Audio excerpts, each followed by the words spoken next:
Hi everybody, I'm Mark Hornsby. I'm here in Sweetwater Studio A with Nick DiVirgilio, and today we're talking about how to get a great kick drum sound using Telefunken microphones. What I have in front of me is a 23-inch Cherry DW kick drum. And you'll notice that the hole cut in the front head of this kick drum is not down here at the bottom, it's more towards the center of the drum. A lot of times when you get a drum head that comes with a kick drum, sometimes there's a small hole down here at the bottom. Sometimes there's no hole at all and you have to make one. DW and Remo are real good about sending this cutout, and you can place it wherever you want. When cutting the hole in the kick drum head, it's best to get it higher, more towards the middle of the drum. Most mic stands are not designed to stick the arm of the mic stand in the bottom of the drum. Furthermore, the beater on the other side is hitting the middle of the drum. So, in this case, we have a Telefunken M82 microphone. It's going into the drum at a little bit of an angle, and I'm placing it right in the middle of the kick drum. So when I put the mic into the kick drum, I want a nice balance between the front and the back head. Too far to the front head is going to give you simply the slap of the beater. Too far towards the back is just going to give you a lot of low end and a lot of air. So right about in here, in the middle of the drum, is a nice balance between the two heads. One of the great things about the M82 microphone is it actually has two switches that give you some EQ options. One of the switches is a low mid-range cut. It's about 6 dB at 350 hertz. Lower mid-range in general on kick drums and toms, and a lot of times on the entire drum kit, can be distracting in a mix, it can be overwhelming, it can take the place of other instruments, so we tend to dial those frequencies out. That EQ switch being there for us gets us off to a good start. The M82 also has a high shelf that starts at about 6K and gradually rises from there.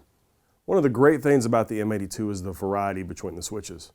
If you want a natural sounding kick drum, leave both switches off. If you want more lows and highs predominant in the mix, use the low mid-range cut.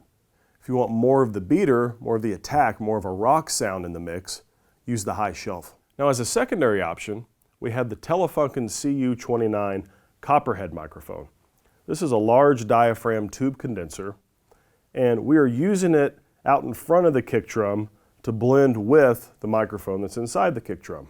There's nothing wrong with having one microphone inside of the kick. It will do a lot of the work, especially the Telefunken M82. But having an extra microphone out here where the air is moving in the front of the drum can be a nice blend for more low end, for more high end. It really depends on how you EQ it in the mix. When using a secondary mic out in front of the kick, you have to be careful about where you put it.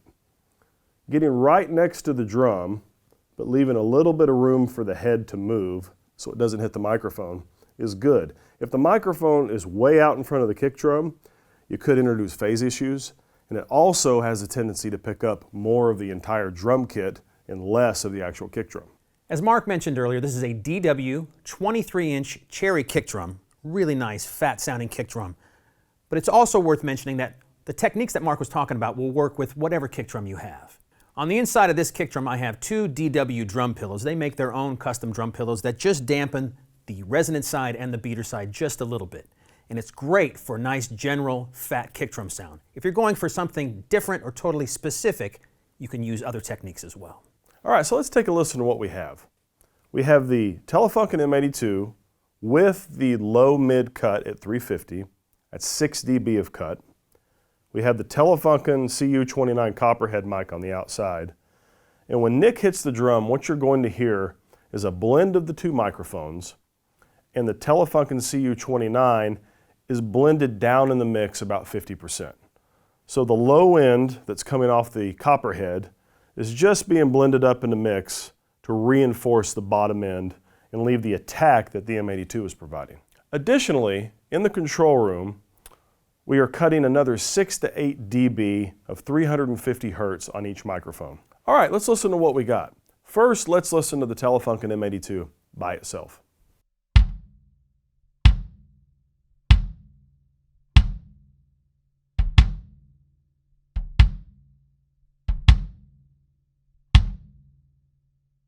Now, let's listen to the Telefunken CU29 Copperhead by itself.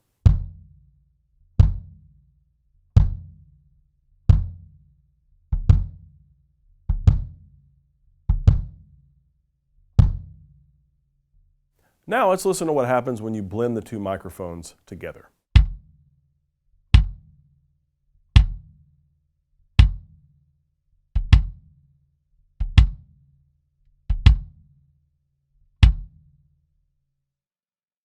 All right, now let's hear this kick drum in context with the whole drum kit.